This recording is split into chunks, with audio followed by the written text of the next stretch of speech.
Bagaimana mengenai perkembangan regulasi, fasilitasi ini oleh pemerintah ini? Kami undang mungkin dari Dijenbun, Pak Kasubdit, Pak Nur Rahmat, maaf, ada keliru. Kami silakan. Ya, sebentar Pak.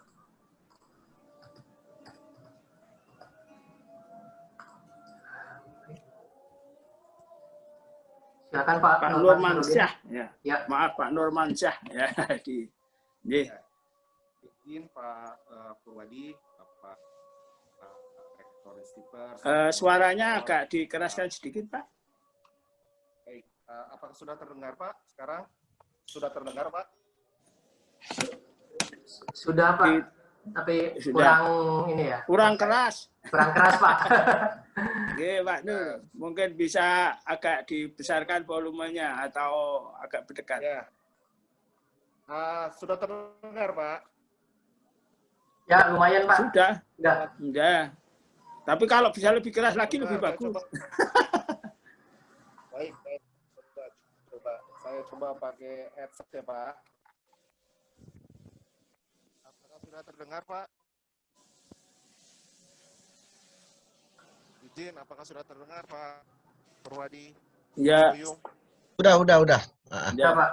Sudah. Silakan. Sudah.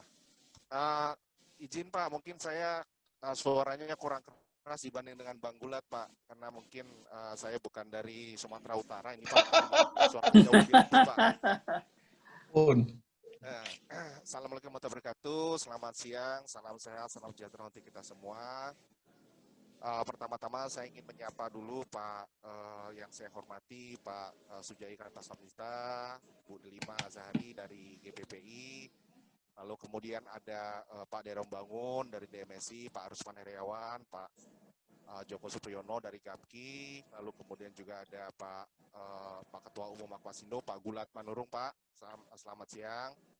Lalu kemudian ada Pak Tungkot dan Pak Stahat Sinaga dari GIMNI. Tentunya nanti akan bergabung dengan kita yang saya hormati Pak Ahmad Manggabarani. Pertama-tama kami menyampaikan permohonan maaf Pak Direktur Jenderal Perkebunan yang pada saat bersamaan ada pertemuan ataupun rapat di Kementerian Koordinator Bidang Perekonomian sehingga tidak bisa hadir pada dialog UMKM sesi ketiga ini, dan kemudian mendugaskan kepada kami untuk menyampaikan paparan terkait dengan kemitraan dan penguatan kelembagaan sawit di Indonesia. Perlu kami sampaikan bahwa tadi sudah panjang lebar dijelaskan oleh Pak Ketua Umum Apkasindo dan Bapak Ketua Umum GAPKI. Tentunya ini hanya sekedar menambah nuansa Pak, Bapak dan Ibu sekalian dari sisi regulasi terkait dengan kelembagaan sawit. Maka izinkan saya menyampaikan nextnya. Apakah suara saya terdengar Bapak dan Ibu? Iya. Atau mungkin karena pakai headset itu Pak, kalau enggak pakai headset mungkin bisa lebih kencang barangkali. Coba. Karena masih agak lemah. Terdengar Pak, sudah terdengar? Sudah. Sip. Baik, izin Bapak dan Ibu sekalian, mohon maaf kalau suara saya tinggikan sedikit volumenya. Ya. Paparan saya, izin Pak Moderator, Pak Purwadi, monggo silakan. 4 bagian. Yang pertama, peran dan strategi pengembangan kelapa sawit yang pastinya sudah kita sangat pahami Bapak dan Ibu sekalian selaku stakeholder sawit Indonesia, lalu kemudian keragaman kelapa sawit, lalu ketiga terkait dengan Permentan 01 2018 dan perkembangan harga tanaman buah segar kelapa sawit. Next. Ya, next-nya. Ya, Bapak dan Ibu sekalian, tentunya kita sudah sangat pahami betapa peran kelapa sawit Indonesia ini sangat penting bagi perekonomian Indonesia, di mana nilai ekspor pada tahun 2018 itu mencapai 265 triliun rupiah dan menciptakan lapangan pekerjaan hingga 16,3 juta, yang baik itu secara langsung maupun tidak langsung, sekaligus berkontribusi kepada ketahanan energi dengan menggantikan penggunaan bahan bakar fosil sebesar 2,3 juta kiloliter melalui program mandatori biodiesel dari Agustus 2015 sampai dengan 2018 yang menghemat devisa hingga 30 triliun rupiah, dan tentunya program mandatori B30 diharapkan akan lebih lagi meningkatkan ketahanan energi Indonesia melalui program biodiesel ini. Next. Ya, Pak Koyum. Ya. Jadi Bapak dan Ibu sekalian, beberapa upaya strategis yang telah dilakukan oleh Direktorat Jenderal Perkebunan, antara lain adalah melalui peremajaan sawit pekebun dengan total luasan hampir 2,4 juta hektar atau bahkan lebih. Lalu kemudian tadi sudah saya singgung Bapak dan Ibu sekalian dari bidang energi tentunya melalui program B30, melalui POME dan biohidrokarbon. Lalu dari segi sertifikasi kami juga memfasilitasi sertifikasi Indonesia Sustainable Palm Oil ya, dengan melakukan percepatan sertifikasi pada sentra-sentra sawit. Lalu kemudian juga kami telah menyusun ataupun sedang menyusun roadmap kelapa sawit nasional, di mana penyusunan ini bekerjasama dengan kementerian lembaga lainnya dan para aktor ataupun stakeholder kelapa sawit Indonesia yang dengan proyeksi hingga 2045. Lalu dari sisi sarana prasarana kami juga telah memberi bantuan ataupun memfasilitasi perbaikan jalan kebun, kemudian melakukan intensifikasi dan sertifikasi ISPO, kemudian juga pengembangan SDM melalui pelatihan dan pendidikan, ya workshop dan BIMTEK. Lalu kemudian melalui perbaikan tata kelola, ya Bapak dan Ibu sekalian, kami juga sudah memfasilitasi berbagai sertifikasi lahan, penyelesaian legalitas di kawasan hutan, kemudian gambut dan kemitraan, dan tentunya yang terakhir adalah kelembagaan dan pemberdayaan melalui pendampingan, penyuluhan, dan kemitraan. Nah, ini beberapa upaya strategis yang sudah dilakukan oleh Ditjen Perkebunan dan akan terus dilakukan oleh Ditjen Perkebunan dalam rangka membangun industri kelapa sawit Indonesia yang berkelanjutan. Lalu next. Next-nya, Mas Koyum. Oh ya, sebentar Pak. Ya. Lalu dari sisi keragaman Bapak dan Ibu sekalian, tentunya ini angkanya terus meningkat ya. Yang saya angkat adalah angka tetap pada tahun 2018, di mana luas areal kita sebesar 14,33 juta hektar. Tentunya ada beberapa data yang menyatakan bahwa sampai dengan 16 juta hektar, nah, kami berpegangan pada angka tetap pemerintah yang sudah diterbitkan oleh BPS sebesar 14,33 juta hektar pada tahun 2018 dengan total produksi mencapai 40,57 juta ton. Pada tahun 2018 itu ada produksi kelapa sawit mencapai 3,64 ton per hektar. Dan tadi sudah disampaikan bahwa perkebunan rakyat itu mencapai luas lahan mencapai 41% dibandingkan dengan perkebunan besar swasta sebesar 55% ya. Sedangkan untuk produksi 35% produksi nasional itu dihasilkan oleh perkebunan rakyat dan 60% dihasilkan oleh perkebunan besar swasta. Jadi Bapak dan Ibu sekalian, inilah beberapa keragaman kelapa sawit Indonesia yang mungkin Bapak dan Ibu jauh lebih memahami dibandingkan dengan saya. Next.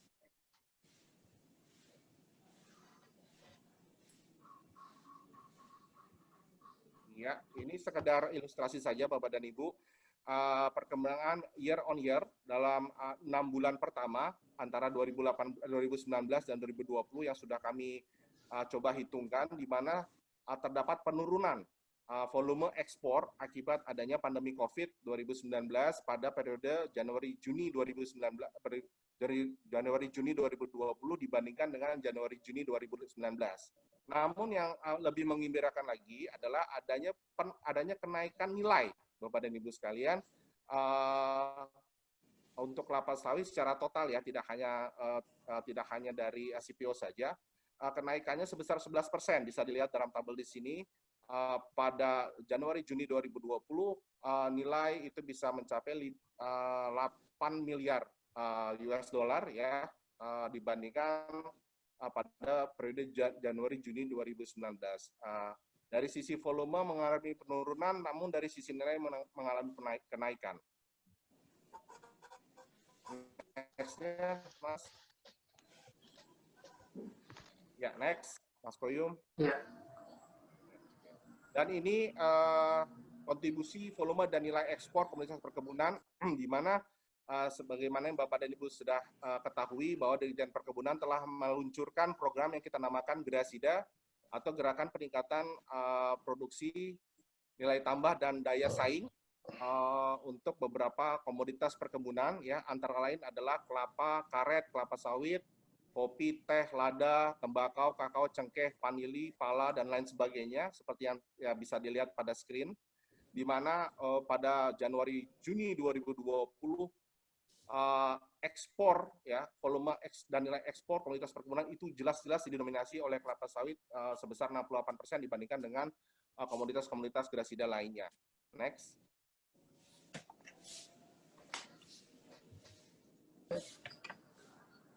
Ya, ini pun sebaran kelapa sawit Indonesia pada tahun 2018. Saya pikir akan saya skip saja, ini datanya Mas Koyum, sekedar memberikan gambaran saja. Baik. Next. Ya, ini kebijakan dan target program Dijen Perkebunan pada tahun 2020 hingga 2024, di mana targetnya, Bapak dan Ibu sekalian, produksi itu naik 7% per tahun, dan kemudian ekspor naik 60% per tahun. Ini merupakan target Bapak Menteri Pertanian untuk beberapa komoditas pertanian, termasuk tentunya subsektor perkebunan dengan komoditas-komoditas grasida yang sudah tadi pada slide sebelumnya sudah saya sampaikan. Tentunya target ini harus didukung dengan beberapa program ataupun subprogram dari Dijen Perkebunan, antara lain melalui pengembangan logistik benih yang pertama, lalu kemudian melalui pemberian sarana prasarana untuk meningkatkan nilai tambah dan daya saing, serta tentunya promosi kegiatan diplomasi untuk mendukung peningkatan ekspor, lalu juga kita juga melakukan modernisasi perkebunan, serta dari sisi pendanaan pembiayaan yang selama ini banyak dikeluhkan oleh petani, kita juga melakukan pembiayaan bekerjasama dengan bank-bank himbara, itu melalui kur pertanian dengan tingkat bunga yang sangat bersahabat, sebesar 6% per tahun. Lalu kemudian juga kita tentunya tidak lupa melakukan optimasi jejaring stakeholder ya, dengan antara lain pendekatan terhadap berbagai lembaga-lembaga ya, asosiasi dan juga buyer-buyer di luar negeri untuk terus meningkatkan daya saing ekspor kita. Nah, ini beberapa kebijakan dan target program Dijen Perkebunan yang akan dilakukan sejak mulai dari tahun ini hingga 5 tahun ke depan. Lalu next-nya, Mas, sekedar gambaran saja. Lalu Bapak dan Ibu sekalian, terkait dengan tema kita hari ini, tentunya kemitraan ini menjadi salah satu kunci daripada keberhasilan perkebunan berkelanjutan ya, di mana kita sangat memahami Bapak dan Ibu sekalian, ini masih terdapat beberapa provinsi yang harga TBS-nya rendah, walaupun saat ini secara nasional harga TBS sudah menunjukkan peningkatan yang signifikan ya. Kami telah mengidentifikasi beberapa permasalahan terkait dengan rendahnya harga TBS pekebun, antara lain ini masih banyak pekebun TBS yang menjual TBS-nya secara sendiri-sendiri kepada pengumpul atau rem ataupun loading unit. Ini tadi sudah diutarakan oleh Bapak Gulat Manurung, juga oleh Pak Joko. Tentunya ini harus problem yang cukup pelik, cukup mengganggu pasokan dari perusahaan dan harus diselesaikan tidak hanya dari sisi pekebun tapi juga dari perusahaan maupun dari pemerintah.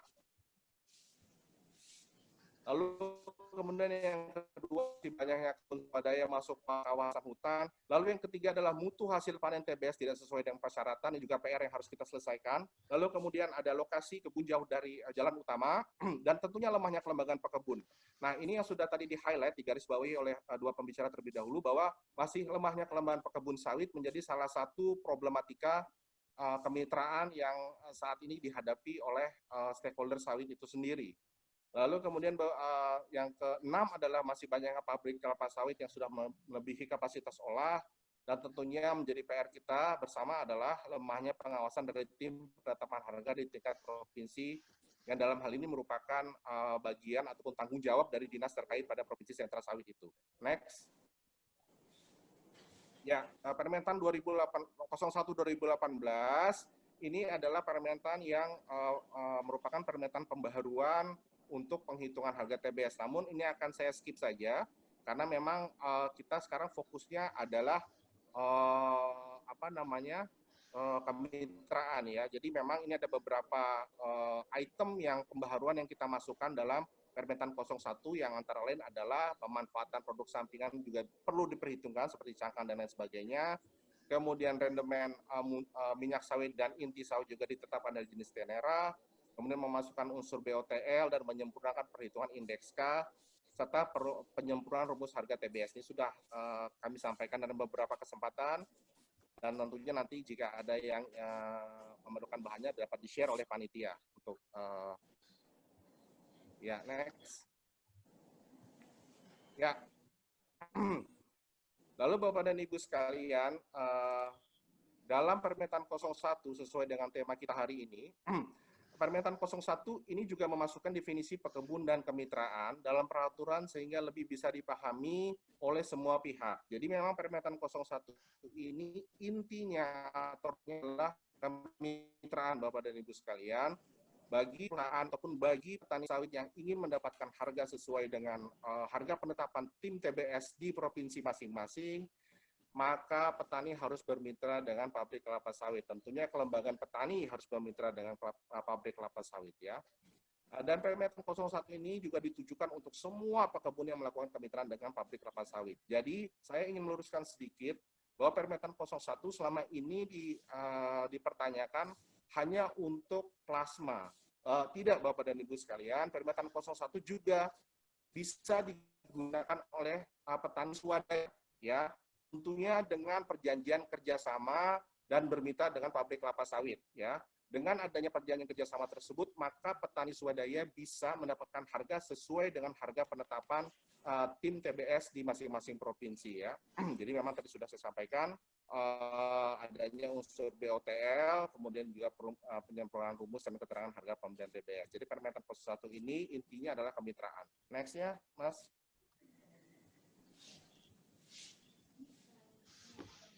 Ya, dalam Permentan 01 aspek kemitraan sudah dijelaskan dalam peraturan tersebut ya. Aspek kemitraan dalam penetapan harga pembelian TBS di sana disebutkan definisinya adalah kerjasama yang saling menguntungkan. Tadi sudah disampaikan oleh Pak Ketua Umum Pak Kasindo, saling menghargai, saling bertanggung jawab, dan saling memperkuat dan saling ketergantungan antara perusahaan perkebunan dan pekebun. Namun seringkali terjadi Bapak dan Ibu, seringkali ada adanya pekebun ataupun perusahaan yang tidak memenuhi ataupun mematuhi perjanjian kerjasama tersebut sehingga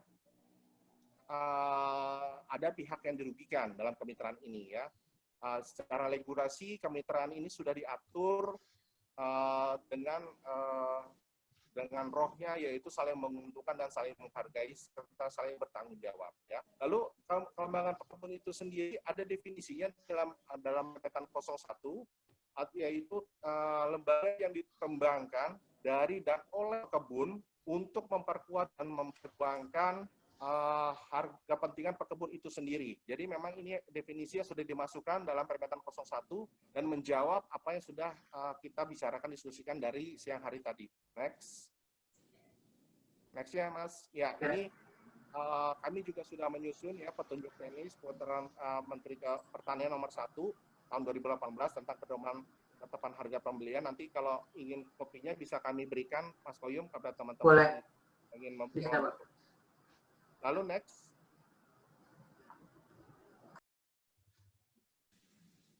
Next-nya. Ya. Ini Pak. Ini penjelasan petunjuk teknis terkait dengan kemitraan dalam Permentan 01 ya. Boleh saya jelaskan lebih sedikit lagi aspek kemitraan pada Permentan 01 tahun 2020 itu pada bab kedua bagian ke-1 mengenai perjanjian kerjasama sebagaimana tercantum pada pasal 4 ayat 1 sampai ayat 4 dan pasal 5 ya Bapak dan Ibu sekalian. Adapun penjelasan pada pasal 4 ayat 1 sampai dengan pasal ayat 4 itu yang pertama adalah perusahaan pekebun menerima TBS yang dikirimkan lembaga mitra dan lembaga mitra wajib mengirimkan TBS kepada PKS mitra yang tertuang dalam perjanjian kerjasama di mana TBS diolah dan hasilnya dijual ke pasar domestik dan atau pasar internasional. Saya ingin mengutip tadi pernyataan Pak Ketua Umum GAPI, Pak Joko, bahwa kelapa sawit ini memang merupakan komoditas yang komoditas ekspor yang tentunya menghadapi kompetisi di pasar global. Jadi goncangan yang ada di pasar internasional itu shocknya akan sampai kepada harga tingkat pekebun. Dan tadi saya menggelitik juga pernyataan bahwa kita saling menguntungkan. Nah, kalau menguntungkan tentunya kalau misalnya perusahaan juga mengalami penurunan harga, ya petani juga harus maklum juga gitu. Ada penurunan harga karena adanya shock di pasar internasional. Lalu kemudian yang kedua, masa kemitraan dimaksud paling singkat 10 tahun. Ini juga menjadi banyak pertanyaan, kenapa harus 10 tahun? Tentunya ini dengan tujuan Bapak dan Ibu sekalian untuk menjamin hubungan kemitraan yang berkelanjutan. Jadi 10 tahun itu bukan tujuannya untuk istilahnya mengkunci daripada petani tidak bisa menjual, namun untuk menjamin hubungan kemitraan yang berkelanjutan. Adapun penjelasan dari pasal ini adalah masa pengembalian modal yang diinvestasikan oleh perusahaan inti sejak dilakukan kerjasama dengan mitra diperkirakan hingga 10 tahun. Makanya kita cantumkan di sini masa kemitraan paling singkat itu 10 tahun. Lalu next-nya, Mas Koyum. Ya, kemudian yang keempat, yang ketiga adalah kondisi pekebun dinilai oleh institusi independen yang mendapat persetujuan dari pihak perusahaan dan pekebun mitra yang diketahui oleh pemerintah daerah. Lalu perjanjian kerjasama memuat faktor-faktor yang berkorelasi dengan rendemen CPO dan PK sehingga pihak-pihak yang bermitra saling menguntungkan. Jadi ini penjelasan dari pasal 4 ayat 1 sampai dengan ayat 4 tentang kemitraan. Next. Ya, kemudian untuk pasal 5, ini tentunya kemitraan kelembagaan petani ini difasilitasi oleh bupati atau wali kota atau gubernur di sentra sawit ya, yang berasal dari pekebun swadaya yang memiliki satu hamparan areal kelapa sawit ya. Adapun penjelasannya kenapa harus memiliki satu hamparan areal kelapa sawit adalah untuk mempertimbangkan kemudahan pengangkutan TBS yang berasal dari pekebun. Maka kemudian pasal 5 ini menjelaskan bahwa satu kelembagaan pekebun itu dibentuk ataupun difasilitasi oleh bupati, wali kota ataupun gubernur pada di daerah sentra sawit, dan kemudian pekebun swadaya yang difasilitasi itu memiliki hamparan areal kelapa sawit untuk memudahkan pengangkutan TBS dari kebun ke perusahaan inti. Next. Ya, ini next saja, Mas, karena memang ini terkait dengan harga pembelian TBS, nanti bisa dipelajari. Lalu next.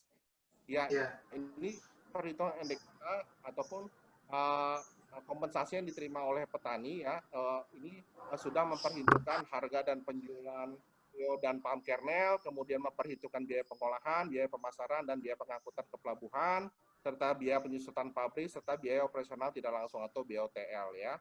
Jadi komponen indeks K tersebut yang selama ini paling sedikit ditetapkan 1 kali dalam 1 bulan oleh tim penetapan harga, itu menjadi perhitungan harga TBS petani berdasarkan umur tanaman, di mana klasifikasi ataupun tabel dari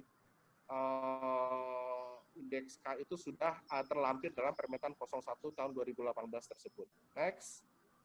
Nah, saya cepat aja. Next. Ya, ini next saja. Jadi bisa dilihat di sini biaya pemasaran dan lain sebagainya. Next. Ya, sedikit Bapak dan Ibu sekalian perkembangan harga tanaman buah segar kelapa sawit.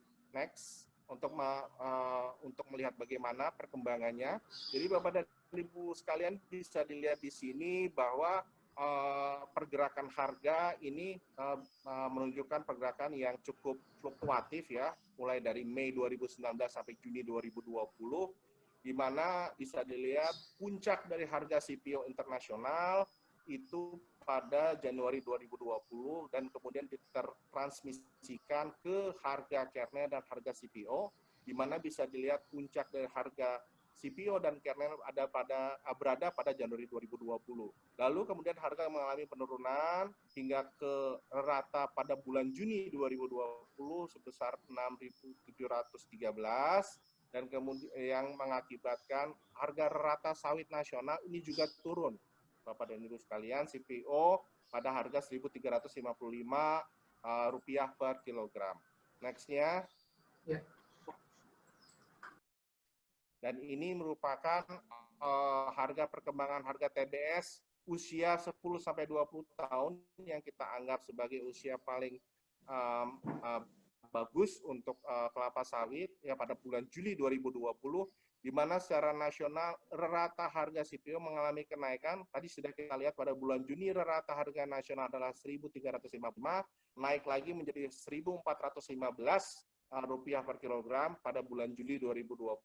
Namun tentunya bisa kita lihat juga beberapa provinsi yang memiliki harga yang tinggi seperti Sumatera Utara, Riau, Sumatera Barat, dan Jambi. Namun juga masih ada harga di Provinsi Sentra yang masih rendah seperti di Sulawesi Barat dan Sulawesi Tengah, yaitu harga 1.200 dan harga 1.175 untuk Sulawesi Barat. Tentunya ini banyak sekali faktor yang mempengaruhi penetapan harga ini, sehingga diperlukan adanya transparansi antara mitra, perusahaan mitra, dan data-data yang disampaikan kepada tim penetapan harga untuk mendapatkan harga yang paling tidak sama dengan harga rata-rata nasional. Next.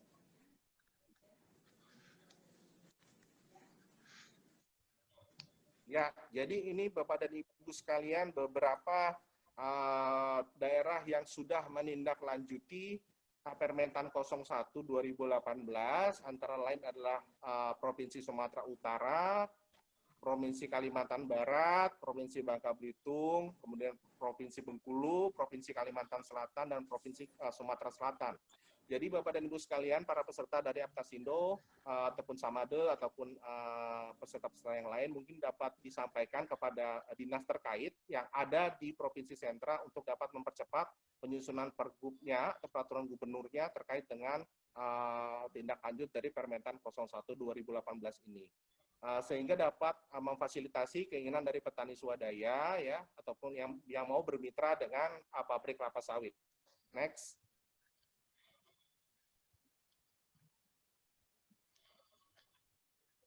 Next-nya, ya, ini sekedar penjelasan saja Bapak dan Ibu sekalian. Jadi ini beberapa strategi yang kita lakukan dari Dijen Perkebunan, ya, tentunya dengan tujuan untuk meningkatkan nilai tambah dan daya saing, ya, seperti membangun logistik benih. Tadi sudah saya sampaikan di awal, fasilitasi alsin pasca panen, kemudian capacity building, kemudian juga promosi diplomatik dan lain sebagainya. Next saja, Mas. Next saja, Mas. Ya, ini sekedar tambahan saja untuk bisa kita pelajari bersama. Artinya dari sisi next saja nggak apa-apa. Artinya dari sisi kami juga selaku regulator juga dapat kita diskusikan langkah-langkah apa saja yang bisa dilakukan antara pemerintah, perusahaan maupun dari petani untuk dapat tentunya mencapai tujuan mensejahterakan petani, khususnya petani kelapa sawit. Mungkin itu dapat bisa saya sampaikan Pak Perwadi selaku moderator. Mohon maaf atas kekurangannya, dan mungkin kalau tidak terdengar dengan jelas saya sampaikan kembali permohonan maaf, mungkin ada kendala teknis dengan komputer saya ini. Nanti mungkin selanjutnya bisa disampaikan melalui chat saja kalau misalnya memang ada pertanyaan kepada saya, ataupun nanti bisa saya jawab secara langsung. Demikian saya sampaikan, lebih kurangnya mohon dimaafkan. Walhidayah. Assalamualaikum warahmatullahi wabarakatuh. Waalaikumsalam. Terima kasih. Kita berikan aplaus untuk Pak Kasubdit. Bapak Ibu sekalian, ada hal yang menarik ini. Tapi mungkin Pak Kasubdit, jadi kan beberapa hal yang tadi pembicaraan di muka, bahwa kelembagaan akan menjadi entry point untuk membangun sebuah kemitraan. Dan di sini juga dilihatkan bahwa seolah-olah kelembagaan itu tanggung jawab dari pemerintah daerah gitu. Dan ini yang sebenarnya tidak berjalan gitu.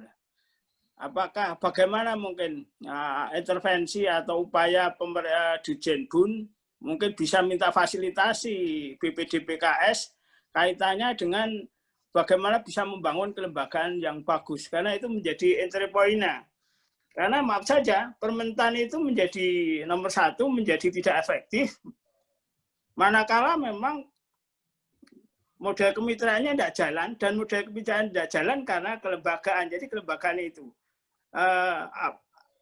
Yang kedua kaitannya dengan apakah ada upaya untuk ini. Ada kan terakhir-terakhir ada keluhan dari teman-teman ini bahwa permentan itu sudah tidak sesuai lagi dengan kondisi kebutuhan hari ini terkait dengan perhitungan tambahan nilai-nilai yang bisa dikembangkan lebih lanjut, termasuk penyederhanaan dan sebagainya. Mungkin bisa diberikan Pak sedikit mengenai ini, bisa agar kita bisa menjawab tantangan-tantangan yang kemarin itu. Kami silakan. Pak Nur masih ada kah? Ada Pak. Sebentar Pak. Ya, artinya biar Silakan. kita bisa ngaitkan dengan diskusi-diskusi yang kemarin kira-kira begitu. Kami silakan. Baik Pak Purwadi, terima kasih Pak Moderator atas pertanyaannya. Untuk pertanyaan pertama Pak terkait dengan fasilitasi kemitraan, kami dari Direktorat PPH Perkebunan Pak selama ini sudah melakukan intervensi langsung juga Pak kepada daerah Pak untuk memfasilitasi kemitraan-kemitraan di daerah Pak tentunya. Tidak hanya kemitraan tapi juga terkait dengan penetapan harga Pak, kami juga sudah melakukan dalam tanda kutip roadshow Pak ya untuk memantau perkembangan penetapan harganya yang dilakukan oleh masing-masing tim penetapan harga di provinsi-provinsi sentra. Dan tentunya tidak hanya kami sendiri Pak dari Direktorat PPH Perkebunan, namun juga dari Direktorat Tanaman Tahunan Pak, khususnya dari Subdit Sawit Pak yang selama ini sudah bekerja sama dengan BPDPKS Pak untuk terus memfasilitasi petani sawit, termasuk juga pengembangan kelembagaannya ataupun kemitraannya. Jadi yang selama ini kami dorong memang petani harus bermitra Pak, berkelompok Pak, tidak sendiri-sendiri melakukan perjanjian kerjasama, karena tentunya ini kami ambil contoh dari karet ya Pak ya, kami juga memfasilitasi pembentukan UPD Pak, atau pengolahan dan pemasaran bahan olah karet atau bokar. Ini juga merupakan salah satu rintisan kami dalam hal penguatan kelembagaan petani, sehingga petani karet tersebut tidak bisa digoyang harganya Pak, malah harganya itu mereka yang menentukan Pak, gitu. Jadi setelah adanya kelembagaan yang kuat, perusahaan yang justru datang ke unit kami, PBB kami gitu, dan menanyakan terkait dengan beberapa perusahaan datang gitu. Jadi justru petani kami yang bisa memilih Pak mana harga yang paling baik gitu. Jadi memang ini salah satu sukses story yang ingin kami replikasi tidak hanya di karet tapi juga pada komunitas lain. Sedang kami rintis ini di kelapa juga Pak. Dan mudah-mudahan nanti juga petani kelapa sawit yang saat ini sudah kami lihat beberapa provinsi kemitraannya sudah bagus sekali. Ini juga dapat direplikasi, terutama sampai ada koperasi amanah mungkin ya Pak ya, sudah kita pernah dengar di Riau juga, bahkan sudah langsung melakukan ekspor dengan tanpa melalui pabrik kelapa sawit. Lalu terkait yang kedua Pak, terkait dengan Permetan 01, ini menindaklanjuti dengan webinar yang kemarin Pak Purwadi ya, kebetulan Pak Pur juga hadir pada webinar sebelumnya. Ini masukan sudah kami tampung Pak, dan kami sedang kami godok terus Pak, terkait dengan penyempurnaan ataupun perbaikan dari Permetan 01 tahun 2018 ini. Ya, ini berproses Pak Purwadi, mohon izin, terutama dengan memasukkan beberapa perhitungan tambahan seperti cangkang sawit ya Pak ya, cangkang sawit ini juga kami dan yang lainnya. Dan lain-lainnya untuk dapat dimasukkan dalam perhitungan rumus TBS. Mohon nanti masukannya terus Pak Purwadi ya, dan reminder juga terus ke kami untuk dapat kami teruskan ya perjuangannya supaya tentunya saling menguntungkan antara petani kelapa sawit dan perusahaan kelapa sawit. Mungkin itu dulu Pak Moderator. Terima kasih Pak Nur.